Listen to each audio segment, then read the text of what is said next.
I'm going to be presenting some ideas for the creative weapon combo using the Escrima sticks. So in this, I'm going to be showing some ideas of techniques that you're more familiar with and how you can apply that to making your own creative weapon form, but then also give some more advanced and fun strikes that you can add to it as well.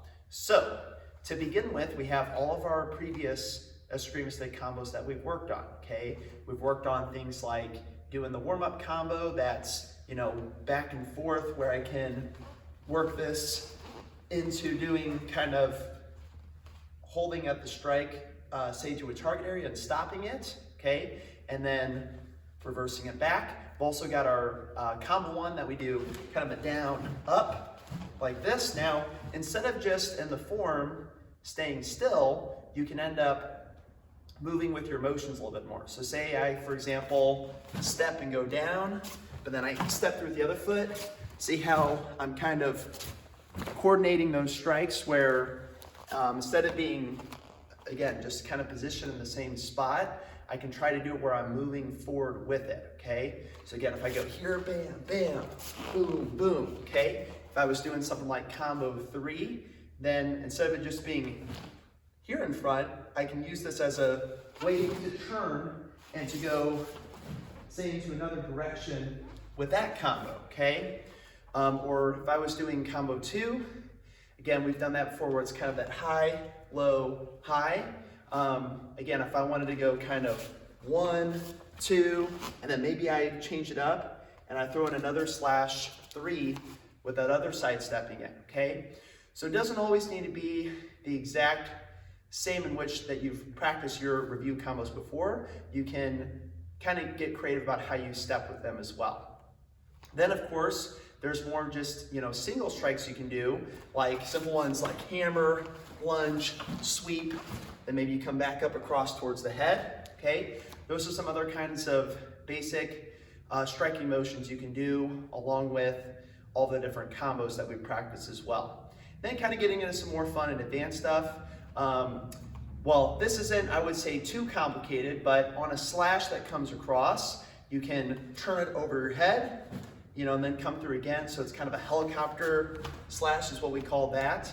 Helicopter meaning that this weapon is going over your head and then coming back through a second time. So I may be striking towards the head first, and then on the second one, going towards the ribs where the high one is a bait.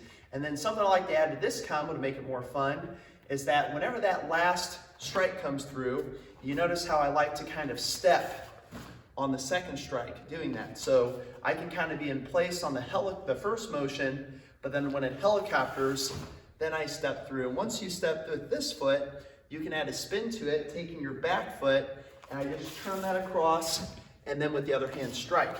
So at a full pace, I can go 1, 2, 3, coming across, okay? The hardest part that you just have to practice there is the footwork of turning over that back shoulder and pivoting that foot that is not fully stepping, okay? Another combo I like is the figure 8. So this one you can actually kind of walk with as well versus it being a stationary motion. So I'm just kind of swinging this through where I go down, up, and around. So I'm kind of, and sometimes it's easier just to do it with one hand first and then get the next one. So if I go down, down, back, back, and then you can kind of do that sequence a little bit slower. And once you get more comfortable doing this where you're standing still, then that's where you can do your best to start walking with it and timing how you walk with that combo, okay? Another combo I like to do is similar to how we do combo 3, where we have one on the shoulder and the other one goes on the hip, is that instead of having them both go at the same time, you can go high, low, and then reverse the high one. Similar to what we do when we do the warm-up combo like this, okay? It's kind of like putting those together. So you go high, high, and then the low one goes up to your shoulder, high one goes to your hip. And so then you can just kind of work back and forth between those positions. And in a creative weapon form, you want to be careful not to do one thing too much. So you may get like one side of that combo in versus doing that full 1, 2, 3, 4, 5, 6, There's 6 in those. So maybe instead I just focus on like one side, and then, you know, I can put some other things in there too. Which in putting together the form, I've primarily done most things this way, but you want to try to use different directions throughout the form.